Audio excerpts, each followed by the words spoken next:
करने वाले हैं लाइफ प्रोसेसेस के बारे में। क्लास 10 एनसीईआरटी का पहला चैप्टर। नो डाउट ये चैप्टर बहुत पहले से भी बच्चे पढ़ चुके होते हैं, चाहे वो सीबीएसई का बच्चा हो चाहे वो आईसीएसई का बच्चा हो। कुछ चैप्टर्स 6, 7, 8 से भी शुरू हो जाती हैं, लेकिन हम बोर्ड को ध्यान में रखते हुए आज इस चैप्टर की समरी जो है बिल्कुल शॉर्टेस्ट वे में डिस्कस करने वाले हैं। तो जो टॉपिक है, जो चैप्टर का नाम है हमारा, वो है लाइफ प्रोसेस।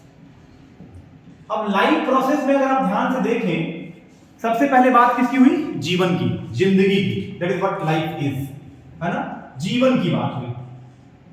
अब जीवन या जिंदगी जीने के लिए जितने भी प्रोसेस की जरूरत होती है, सिंपल सी बात है, समझिएगा इस चीज को।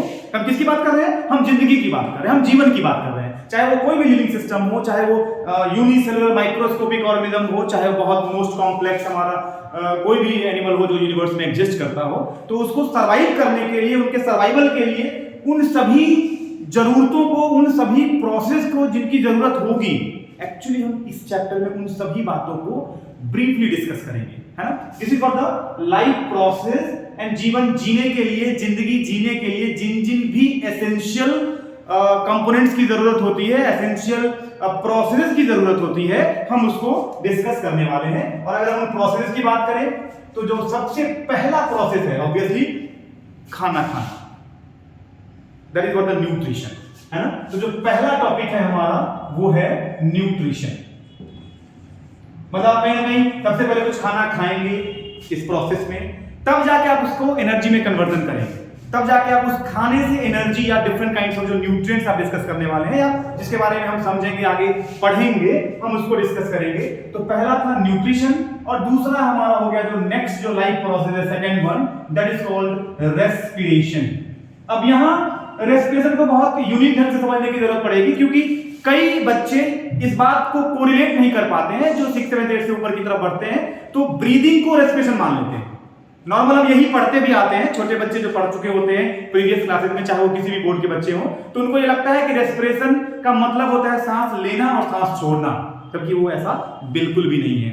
बायोलॉजिकली अगर आप इसको समझेंगे तो रेस्पिरेशन एक ऐसा प्रोसेस है जिसमें हम ये सब पढ़ पाते हैं, एक्सप्लेन कर पाते हैं कि जो भी न्यूट्रिएंट्स आपने लिया है, जो भी खाना खाया है आपने, उस खाने से जो आपको एनर्जी मिली, उस खाने का जो बॉडी में यूटिलाइजेशन हुआ, उसको हम इन शॉर्ट रेस्पिरेशन के नाम से जान सकते हैं, रेस्पिरेशन के नाम से पढ़ सकते हैं। फिर हमारा जो थर्ड टॉपिक है, आपने खाना खाया, खाने को एनर्जी में कन्वर्ट किया एटीपी के फॉर्म में, obviously that is what the energy currency is. अब जब खाना खा के एटीपी में कन्वर्ट किया तो ऑब्वियसली खाना आपने स्टमक में खाया है, या आपके जो एब्डोमेन का पार्ट है वहां खाना पहुंचा है, वहां से सबको उन खाने को अलग अलग पार्ट्स में पहुंचना है, ठीक है?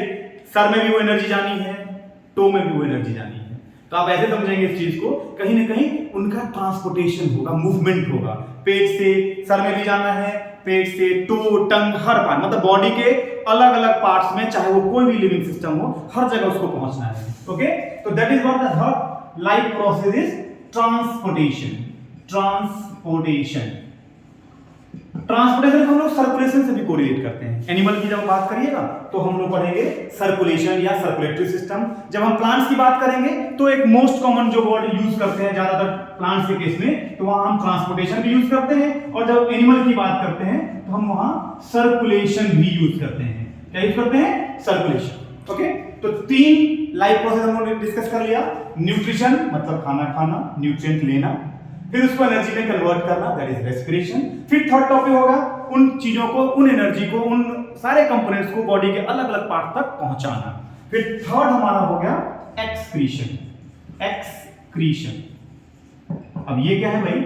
ऑब्वियसली जो खाया, और ये जो तीनों स्टेप्स हुए जिंदगी में जीने के लिए, एग्जिस्ट करने के लिए, तो कहीं ना कहीं हमारा बॉडी या हमारा सेल या हमारा ऑर्गन जो है वो कुछ ऐसे भी बाई प्रोडक्ट्स बना रहा है जो अगर हमारे बॉडी में रह जाए तो कहीं ना कहीं हमारे लिए वो हार्मफुल हो सकता है, घातक हो सकता है।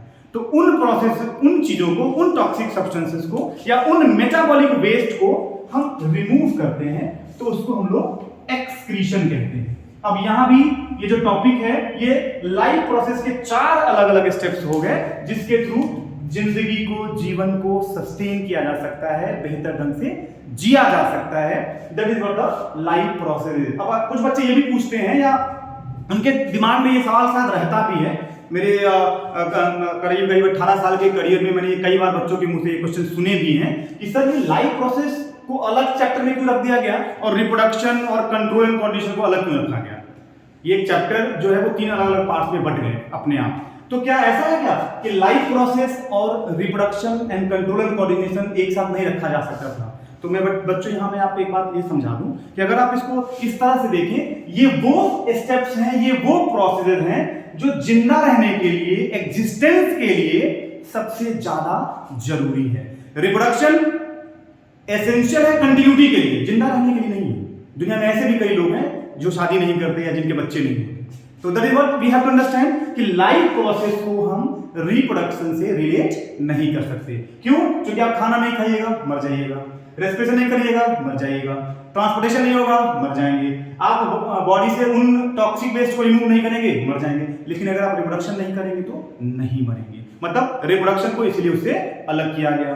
फिर जो थर्ड टॉपिक है हमारा, third chapter, control and coordination. Obviously जो लोग मेंटली डिसेबल्ड होते हैं वो भी तो एग्जिस्ट करते हैं, तो इसीलिए उस टॉपिक को, कंट्रोल एंड कोऑर्डिनेशन को लाइफ प्रोसेस से अलग किया गया है। तो हमें इस बात का पूरा ध्यान रखना है। This is what the life process are. Thank you so much.